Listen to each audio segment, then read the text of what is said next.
नमस्कार मित्रांनो, सगळ्यांचे स्वागत माझ्या कॉमन मॅन या यूट्यूब चॅनलवर.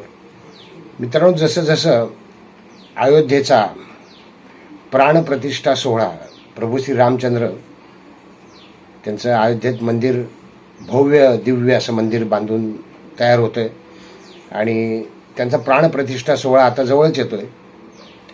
तशी तशी राजकारणामध्ये रंगत यायला लागली.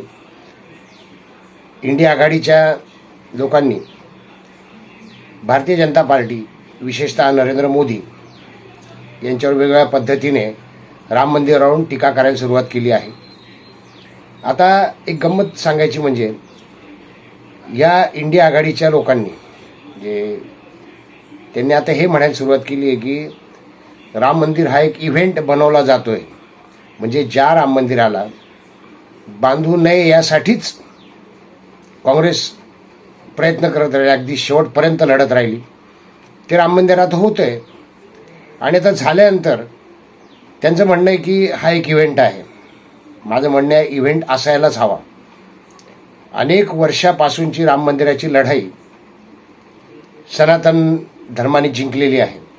होय, सनातन धर्माने ही लढाई जिंकली आहे आणि हा मोठा उत्सव आहेच. आणि त्या उत्सवाचं श्रेय भारतीय जनता पार्टी घेते आहे याचं अनेकांना वाईट वाटतंय. विशेषतः नरेंद्र मोदी घेत आहेत त्याचं श्रेय असं त्यांना वाटतंय. श्रेय घेण्याची गरजच नाही, श्रेय मिळतंय याचं कारण तुम्हाला माहिती आहे की राम मंदिराच्या साठी कोर्टात कशा पद्धतीने लढा गेलेला आहे. विश्व हिंदू परिषद ही कशा पद्धतीने सातत्याने कोर्टात लढत राहिलेली आहे आणि त्यामुळे पाठपुरावा करून यश मिळालेलं आहे, हा निकाल लागलेला आहे. आता गंमत अशी आहे की निमंत्रण सन्मानाचे निमंत्रण याच्यावरही आता राजकारण सुरू झालं आहे. खरं तर सगळ्या मोठ्या नेत्यांना, विरोधी पक्षाच्या देखील काँग्रेसच्या देखील मोठ्या नेत्यांना आमंत्रणपत्र गेलेलं आहे. होय, विश्व हिंदू परिषदेकडून आमंत्रणपत्र गेलं आहे त्या प्राणप्रतिष्ठा सोहळ्यासाठी. आपल्या महाराष्ट्रामध्ये त्याच्याहून खूप गंमत आली. हो, आणि अलगदपणे उद्धव बाळासाहेब ठाकरे हे भारतीय जनता पार्टीच्या जाळ्यात अडकले. होय, जाळ्यात अडकले. तर बघा तुम्ही हा व्हिडिओ पूर्ण पहा म्हणजे तुमच्या लक्षात येईल. कारण आधी काय आरोप झाला की आम्हाला निमंत्रण नाही आणि ते निमंत्रण मिळणार नाही याची पुष्टी करायला गिरीश महाजन देखील पुढे आले. म्हणजे राज ठाकरे यांना निमंत्रण, मात्र उद्धव ठाकरे यांना निमंत्रण नाही, यावर चर्चा झाली. आणि त्यावेळी गिरीश महाजनांनी सांगितलं की VIP लोकांनाच निमंत्रण आहे, म्हणजे अति महत्त्वाच्या व्यक्तींना. आणि सरळ सरळ त्यांचं म्हणणं असं होतं की उद्धव ठाकरे हे अति महत्त्वाचे नाहीत, हिंदुत्वासाठी अति महत्त्वाचे नाहीत. आणि त्यावरून काय जळफळाट झाला ते देखील तुम्ही अनुभवलं आहे. आणि मग सांगितलं गेलं की आमचा राम मंदिरात नाही आहे, आमचा राम कामात आहे, आमचा राम लोकांना हाताला काम देतो, आमचा राम कट्टर नाही. ही सगळी बोलणी संजय राऊत, उद्धव ठाकरे यांच्याकडून झाली. मग घाईघाईने त्याच वेळे नाशिकला कार्यक्रम आयोजित केला गेला शिवसेनेचा, जिथे उद्धव बाळासाहेब ठाकरे उपस्थित राहतील. म्हणजे आम्हाला निमंत्रण नकोच आहे, निमंत्रण मिळालं तरी आम्ही जाऊ शकणार नाही अशी परिस्थिती निर्माण झाली किंवा आम्ही जाणारच नाही आहोत असं सगळं चित्र दाखवलं गेलं. आता आमचा राम कामात आहे म्हणण्यापेक्षा आमचा राम आरामात आहे. होय, आमचा राम आरामात आहे असं उद्धव ठाकरेंनी म्हटलं असतं तर जास्त सोयीस्कर झालं असतं. कारण तुम्हालाही माहिती आहे की ज्यावेळी उद्धव ठाकरे हे सत्तेत होते तेव्हा कसा आराम चालला होता. ते मंत्रालयात किती दिवस गेले, त्यांनी घरी बसून कसा कारभार केला. आणि ते उद्धव ठाकरे सत्ता उलथवण्यासाठी मी उभा आहे असंही म्हणताना आता दिसले. म्हणजे जे सत्ता असताना झोपले होते ते आता सत्ता उलथवण्यासाठी उभे राहिले. हा गमतीचा भाग आहे. पण निमंत्रण नाही म्हणून खूप चडफडाट झाला होता. संजय राऊतांनी खूप वेगळ्या पद्धतीने टीका केली आणि यांची गोची मुख्यतः अशी झाली की टीका करायची आहे नरेंद्र मोदी आणि भारतीय जनता पार्टीवर, पण त्या टीकेमध्ये कुठेही प्रभू श्री रामचंद्र यांच्यावर टीका होते आहे असं दिसू द्यायचं नाही. होय, कारण तसा थोडी जरी छटा दिसली तरी हिंदुत्ववादी मतं मिळू शकणार नाही. म्हणून सॉफ्ट हिंदुत्व पुढे करण्याचाही प्रयत्न चालला होता. ही सगळी गंमत जम्मत, आरोप प्रत्यारोप, गिरीश महाजन, संजय राऊत यांची खडाजंगी. आणि आता त्यानंतर एक वेगळी गोष्ट समोर आली. शरद पवार आणि उद्धव ठाकरे यांना निमंत्रण पाठवलं आहे, ही बातमी समोर आली. शरद पवार तर नास्तिक आहेतच. त्यांनी उघडपणे सांगितलंय की मला निमंत्रण आलं तरी मी जाणार नाही. आणि त्यांची उघड नास्तिकता आहे. याचं कारण आहे अर्थात ते पहिलेपासून नास्तिकतेचे विचार मांडत आले. राम मंदिराच्या विरोधी लढ्याचा ते एक भाग पण असतील, जरी प्रत्यक्ष पुढे नव्हते तरी. त्यांनी महाराष्ट्रात अनेक विधाने केली होती राम मंदिराच्या विरोधात. आणि त्यांचा एक गट आता म्हणतोच आहे की राम मंदिराच्या ऐवजी गरिबांना पैसे वाटले पाहिजे होते. एवढा मोठा खर्च करण्याऐवजी त्यांचे बगल बच्चे मीडियावर येत आहेत, व्हिडिओ बनवत आहेत वेगवेगळे. त्यांची नावं मी सांगायची गरज नाही. त्यांचे बगल बच्चे तुम्हाला राम मंदिराच्या विरोधी पोस्ट किंवा मंदिराच्या ऐवजी असं केलं असतं तर, तसं केलं असतं तर, अशा पोस्ट दिसल्या की समजून घ्या हे बगल बच्चे कोणाचे आहेत.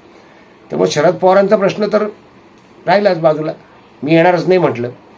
त्यांची गोची झालेली आहे शरद पवारांची, म्हणून ते जाणार नाहीत. कारण त्यांची मतं विशेषतः अल्पसंख्याक मतं त्यांना मिळणार नाहीत ते जर मंदिराच्या प्राणप्रतिष्ठा सोहळ्याला गेले तर. आणि उद्धव ठाकरेंची आता गंमत झाली आहे. त्यांना धैर्याची गरज आहे की आमंत्रण मिळालेलं आहे, निमंत्रण मिळालेलं आहे, पण आता इच्छा असून जाता येणार नाही. याला कारण धैर्य पाहिजे. आता कोणतं धैर्य तर तुम्ही नीट लक्षात घ्या. धैर्य तो इतका प्रचंड भव्य देखणा असा सोहळा पाहण्याचं धैर्य. कारण तो सोहळा सगळा आयोजित केला गेला आहे विश्व हिंदू परिषदेकडून. आणि तिथे पूजेसाठी बसणार आहेत, प्राणप्रतिष्ठेसाठी, भारतीय जनता पार्टीचे नेते मुख्यतः नरेंद्र मोदी. आणि नरेंद्र मोदींचं यश, जी इंडिया आघाडी नरेंद्र मोदीला हरवण्याची स्वप्न बघते.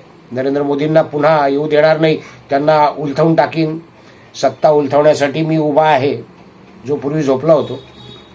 तर अशा उद्धव ठाकरेंना धैर्याची गरज आहे की एवढा मानसन्मान नरेंद्र मोदींचा. मग हे लाखोच्या संख्येने जे लोक येतील, तो जो भव्य असा सोहळा साजरा होईल, तिथं जी रोषणाई असेल, तिथं जे भक्तिमय वातावरण असेल, हे सगळं आता धर्मनिरपेक्ष होत चाललेल्या उद्धव ठाकरेंना सोसेल का, झेपेल का? बघा, इकडे आड तिकडे वीर झालेली आहे. अडचण होणारच आहे. कारण नाही गेले तर कडक स्टॅन्स घ्यावा लागेल. नास्तिकता आहे असं दाखवावं लागेल किंवा आमचं हिंदुत्व कसं सॉफ्ट आहे आणि ते मंदिरातल्या रामावर कसा विश्वास ठेवत नाही, आमचा राम कामात आहे वगैरे. मग जे जुनं रडगाणं आहे की आमचे हिंदुत्व हे शेंडी जाणवायचे नाही, घंटा बडवण्याचे नाही, ते आहेच. पण इच्छा असूनही जाता येणार नाही, ही फार मोठी गोष्ट आहे. इच्छा असूनही. कारण गेले तर फायदा होईल. गेले तर नक्कीच आहे की काही हिंदुत्ववादी मतं त्यांना मिळू शकतील. श्रद्धेने गेले तर अर्थात. पण ती श्रद्धा दाखवायला धैर्य लागेल. कारण हा सगळा नरेंद्र मोदींचा मान सन्मान त्यांना बघावा लागेल. ज्या नरेंद्र मोदींवर त्यांनी गेल्या 3-4 वर्षात भरपूर टीका केलेली आहे, नरेंद्र मोदींवर केली आहे. संजय राऊत यांनी तर सगळंच ताळतंत्र सोडलेलंच आहे. ते 2019ला ज्यावेळी आघाडी सरकार स्थापन होतं तेव्हापासूनच ताळतंत्र सोडलेले राऊत आहेत. आणि अशा वेळा त्या सोहळ्याला जायचं आणि जर नाही जायचं तर कारण काय सांगायचं? आजारी पडल्याचं कारण सांगायचं, अचानक काहीतरी उद्भवलेली समस्या, कौटुंबिक समस्या सांगायचं. पण आता धैर्याची गरज आहे, एवढं नक्की. मला वाटतं ते गेले तर बरं होईल. उद्धव ठाकरे अयोध्येला गेले तर बरं होईल. जायला पाहिजे. कारण एकेकाळी त्यांचं हिंदुत्व हे कट्टर होतं. एकेकाळी आघाडी सरकार स्थापन व्हायच्या आधी ते पाठीशी होते. आणि स्वर्गीय हिंदू हृदय सम्राट बाळासाहेब ठाकरे यांनी तर अभिमानाने म्हटलं होतं की बाबरी पाडणारे जर आमचे शिवसैनिक असतील तर मला त्यांचा अभिमान आहे. आणि हा पुनरुच्चार अनेकदा उद्धवजींनी केलेला आहे. तर अशा उद्धवजींना प्रभू श्री रामचंद्र धैर्य देव, नरेंद्र मोदीचा मान सन्मान बघण्याचे, त्यांना सुबुद्धी देव त्या सोहळ्याला जाण्याचे. अन्यथा शरद पवारांच्या मांडीवर जर बसून राहिले तर त्यांना दुर्बुद्धी आहेच. ती 2019 पासूनची दुर्बुद्धी आहे. आणि ते नाकारतील, निमंत्रण मिळूनही जाणार नाहीत आणि स्वतःचं नुकसान करून घेतील. कारण राजकारण आणि श्रद्धा हे 2 वेगळे भाग आहेत. त्यांची श्रद्धा असेल तर त्यांनी नक्की जायला पाहिजे. त्यांनी मनामध्ये कुठलेही हेवे दावे न ठेवता, कुठलाही राग न ठेवता जायला हवं. तरच प्रभू श्रीरामचंद्र त्यांना नक्कीच आशीर्वाद देतील असं मला वाटतं. तर आता उद्धव बाळासाहेब ठाकरे यांना धैर्याची गरज आहे. निमंत्रण मिळालेलं आहे. तरी देखील नाही गेले तरी त्यांना बोल लागणार आहे, आणि गेले तर धैर्य लागेल एवढं मात्र नक्की. व्हिडिओ आवडला असेल तर लाईक करा, शेअर करा, सबस्क्राईब करा. भेटूयात नवीन व्हिडिओत कॉमन मॅनसह. धन्यवाद.